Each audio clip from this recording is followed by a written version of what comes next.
The topic of this video lecture is tumor markers. What are the tumor markers? As the name indicates, जो tumour होगा या cancer cell होगा वो कोई ना कोई ऐसी अपनी appearance शो करेगा in the form of markers that are used to identify diagnose the tumor और उसकी आगे diagnosis, monitoring और treatment वगैरह में helpful हो. What is cancer? A relatively autonomous growth of tissue. Cancer में क्या होता है कि जो टिश्यू है वो ऑटोनोमस यानी खुद ब खुद ग्रो करना शुरू हो जाता है. That can develop into solid mass और ट्यूमर, और जो ग्रो करके एक सॉलिड मैस या ट्यूमर बनाता है और जो बाकी एरिया में स्प्रेड हो जाता है बॉडी के, जो कि एक कैंसर की एक बहुत बड़ी निशानी है. दैट इज मेटास्टेसाइज होना, जिसमें स्प्रेड होता है अदर एरियाज ऑफ बॉडी में. Cancer cells are not subject to regulatory system of the cell growth. जो नॉर्मली हमारी बॉडी में जो सेल ग्रोथ के लिए रेगुलेटरी सिस्टम काम कर रहे होते हैं उनके लिए ये काम जो कैंसर सेल्स हैं उन पर ये अप्लाई नहीं होता और उसके कंट्रोल में नहीं होते. इनफिल्ट्रेट एडजेसेंट टिश्यू, जो कैंसर की सेल्स की और भी पहचान ये है कि वो जो सराउंडिंग टिश्यू है उसमें इनफिल्ट्रेट हो जाते हैं, जबकि बिनाइन ट्यूमर जो हैं वो इन्फिल्ट्रेट नहीं होते, सराउंडिंग टिश्यू में इन्वेड नहीं होते. और तीसरी चीज़ है मेटास्टेसाइज होना. मेटास्टेसाइज होना यानी बॉडी के अदर एरियाज में फैल जाना. सो एक तो साथ वाले टिश्यूज में और दूसरा पूरी बॉडी में फैल जाना. सेल साइकिल जो है उसकी कुछ फेजेस होती हैं, जिसमें जी फेज होती है जिसके अंदर सेल जो है वो ग्रो करने के लिए वो ग्रो करता है और अपने जो प्रोटीन्स है, नेसेसरी एंजाइम है, जो भी रिक्वायरमेंट है उसकी डिवीजन के लिए उसके लिए वो प्रिपेयर होता है. जबकि एस फेज में डीएनए जो है वो रेप्लिकेट होता है और एम फेज है माइटोटिक फेज, उसके अंदर सेल डिवाइड होते हैं. So grow DNA synthesis and mitosis phase हैं इसमें. और जो कैंसर सेल है उसमें क्या होता है, कैंसर सेल में कुछ ऐसी चीज़ें होती हैं जो कि नॉर्मल सेल में नहीं होती. जैसे कि एपोप्टोसिस, एल्बिनो के एपोप्टोसिस जो एक नेचुरल प्रोसेस है जिसमें सेल जो है वो सेल्फ डिस्ट्रक्शन कर देते हैं और वो सेल्स जो कि नो लॉन्गर इनकी रिक्वायरमेंट नहीं होती, जो नीडेड नहीं होती, वो उनकी सेल्फ डिस्ट्रक्शन हो जाती है. जबकि उसे कहते हैं प्रोग्राम सेल डेथ. और जबकि कैंसर सेल्स में ऐसा नहीं होता, वो एपोप्टोसिस को भी वो फॉलो नहीं करते, उनमें एपोप्टोसिस नहीं होती और they lose ability to undergo apoptosis, जो कि उनकी सर्वाइवल के लिए, जो लॉन्गर सर्वाइवल के लिए जो कि इफेक्टिव होती है. अगली चीज़ है कि अवॉइडिंग द ग्रोथ सप्रेसर्स. जो नॉर्मली जो हमारे सेल्स होते हैं उनके अंदर जो कुछ ग्रोथ सप्रेसर्स हैं वो क्या करते हैं, उनकी ग्रोथ को प्रिवेंट करते हैं. जो अनकंट्रोलेबल ग्रोथ होती है उसको प्रिवेंट करते हैं. But in the cancer cells ये जो है ये एवेड करते हैं उन ग्रोथ सप्रेसर्स को. इस वजह से क्या होता है कि उनकी अनचेक्ड सेल डिवीजन होती रहती है. सो अगली चीज़ है इंड्यूसिंग एंजियोजेनेसिस. एंजियोजेनेसिस में होती है कि new blood cells, blood vessels जो है वो फॉर्मेशन होती है. अब जबकि जो कैंसर सेल्स हैं उनमें क्या होता है कि उनमें भी न्यू ब्लड वेसल्स बनती हैं ताकि वो ऑक्सीजन और न्यूट्रिएंट्स जो हैं वो जो न्यू ग्रोइंग सेल्स हैं उनको प्रोवाइड की जा सके ताकि वो ग्रो करें, ट्यूमर जो है वो एक्सपेंड कर सके. और अगली चीज़ है सस्टेनिंग द प्रोलिफरेटिव सिग्नल्स. ये जो कैंसर सेल्स हैं ये they keep the signalling themselves to grow. वो जो है वो खुद को ये सिग्नल प्रोवाइड करते रहते हैं टू ग्रो. उसके अलावा रेजिस्टिंग द सेल डेथ, जो नॉर्मल सेल डेथ मैकेनिज्म होते हैं उनको भी ये रेजिस्ट करते हैं. उसके अलावा enabling the replicative immortality. Cancer cells क्या करते हैं कि दे कैन डिवाइड इनडेफिनेटली और विदाउट एनी लिमिट.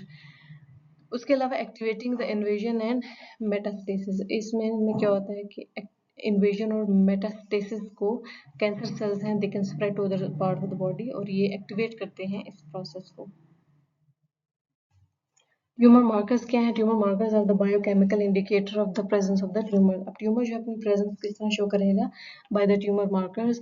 इन ट्यूमर मार्कर्स में क्या क्या शामिल है? सेल सरफेस एंटीजन्स हैं. जो ट्यूमर सेल्स होंगे उनके सरफेस पे कुछ ऐसे एंटीजन्स होंगे जो कि ट्यूमर की पहचान होगा. उसके बाद साइटोप्लाज्मिक प्रोटीन्स होंगी, जो साइटोप्लाज्म प्रोटीन होंगी वो इन्वॉल्व होंगी. एंजाइम्स कुछ ऐसे ट्यूमर्स प्रोड्यूस करेंगे, कुछ ऐसे हार्मोन्स प्रोड्यूस करेंगे जो कि ट्यूमर की प्रेजेंस को शो करेगा. कि ये कैंसर है और उसमें ये प्रोटीन, ये एंजाइम, ये हार्मोन प्रोड्यूस हो रहा है एक्सेसिव अमाउंट में। They can be detected in the blood, body fluids and tissues.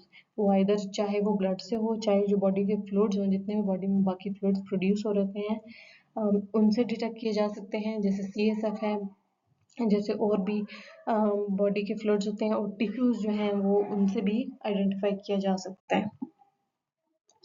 Application क्या है ट्यूमर मार्कर्स की? Tumour markers they can helpful in detecting the cancer के जो भी डिजीज है उसको कैसे स्क्रीनिंग उसके लिए हेल्पफुल हो सकते हैं। डिग्नोसिस के लिए आइदर इट इज़ बेनाइन और मैलिग्नेंट, मॉनिटरिंग के लिए कि थेरेपी अगर कोई प्रोवाइड की जा रही है उसका इफेक्ट देखने के लिए, या फिर रिकरेंट अगर कैंसर दोबारा से आ गया उसके लिए भी हेल्पफुल हो सकते हैं। उसके अलावा स्टेजिंग के लिए कि डिफाइनिंग एक्सटेंट ऑफ डिजीज़ के, जैसे हर स्टेज पे डिफरेंट ट्यूमर मार्कर्स हैं वो शो होते हैं। एक स्टेज पे कुछ होते हैं, स्टेज 1 पे कुछ कोई डिफरेंट होते हैं, और स्टेज 4 तक जाते जाते समटाइम डिफरेंट होते हैं, तो वो एक्सटेंट ऑफ डिजीज़ को डिफाइन करते हैं और मेटास्टेसिस को भी डिफाइन करते हैं। This is the table that is showing that the different tumor markers that are produced in the different kind of cancers। और जिस तरह मल्टीपल माइलोमा है जो कि एक बी सेल का कैंसर है जो कि प्रोड्यूस करते हैं जो एंटीबॉडीज, उसका कैंसर होता है। दैट उसमें क्या होता है, इम्यूनोग्लोबुलिन ज़्यादा प्रोड्यूस होना शुरू हो जाते हैं। देन प्रोस्टेट कैंसर में क्या होता है, prostate specific membrane antigen produce होते हैं that act as a tumour marker that you can detect in the body to diagnose the prostate cancer. उसके अलावा जो कुछ ग्लाइकोप्रोटीन्स हैं, CA-125, ओवेरियन कैंसर जो है उसमें CA-125 इंक्रीज हो जाता है, पेंक्रियाटिक कैंसर में CA-19-9, और ब्रेस्ट कैंसर में CA-15-3 जो है वो इंक्रीज हो जाता है। These are the glycoproteins that indicates the presence of the these cancers. कुछ ऐसे हार्मोन्स हैं जो कि सर्टेन ट्यूमर्स में इंक्रीज हो जाते हैं, जैसे ह्यूमन कोरियोनिक गोनेडोट्रोफिन या HCG जो है ट्रोफोब्लास्टिक ट्यूमर्स में इंक्रीज हो जाता है। उसके अलावा मेडुलरी कार्सिनोमा ऑफ थायराइड में जो है कैल्सिटोनिन इंक्रीज हो जाता है जो कि थायराइड का कैंसर है। उसके अलावा कुछ ऐसे एंजाइम्स हैं, जैसे प्रोस्टेट कैंसर में कुछ एंजाइम है, जैसे प्रोस्टेटिक एसिड फॉस्फेटेज है, पैप जिसका नाम है, वो इंक्रीज हो जाता है। फिर लिवर सेल कैंसर में अल्फा फीटोप्रोटीन इंक्रीज हो जाता है। और carcinoma of the colon, pancreas, lung, stomach and heart में CEA या कार्सिनो एम्ब्रियोनिक एंटीजन इंक्रीज हो जाता है। So what are the tumor suppressor genes? Tumor suppressor genes are the genes that encode for the proteins. So ये कौन सी proteins होती हैं? Tumour suppressor jeans ऐसी प्रोटीन्स होती हैं जो कि ट्यूमर को सप्रेस करते हैं, यानी वो कौन सी उस प्रोटीन में आता है, that is P53 which is a tumour suppressor gene.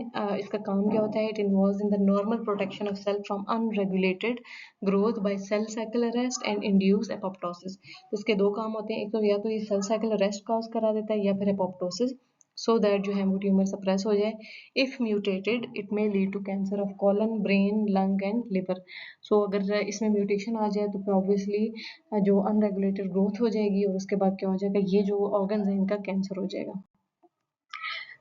कुछ ऐसी चीज़ें हैं जो कि P53 में म्यूटेशन कॉज करती हैं। जब ट्यूमर सप्रेसर जीन्स में म्यूटेशन होगी, इसका मतलब है कि वो जो है वो जो कैंसर को प्रिवेंट करने के काबिल नहीं रहेगा।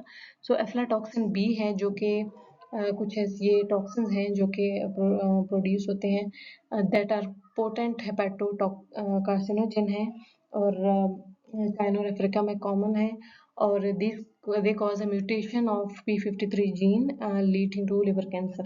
स्मोकिंग जो है, इस तरह स्मोकिंग P53 की म्यूटेशन कॉज करता है that leads to lung cancer। So here is a machine that is known as iChroma। ये iChroma जो है डिफरेंट जितने भी ट्यूमर मार्कर्स हमने पढ़े हैं, it can be helpful in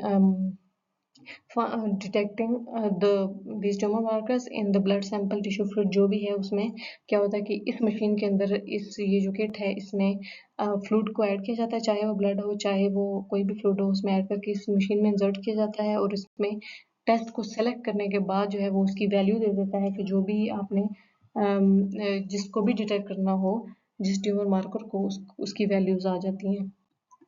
and that was it from this lecture.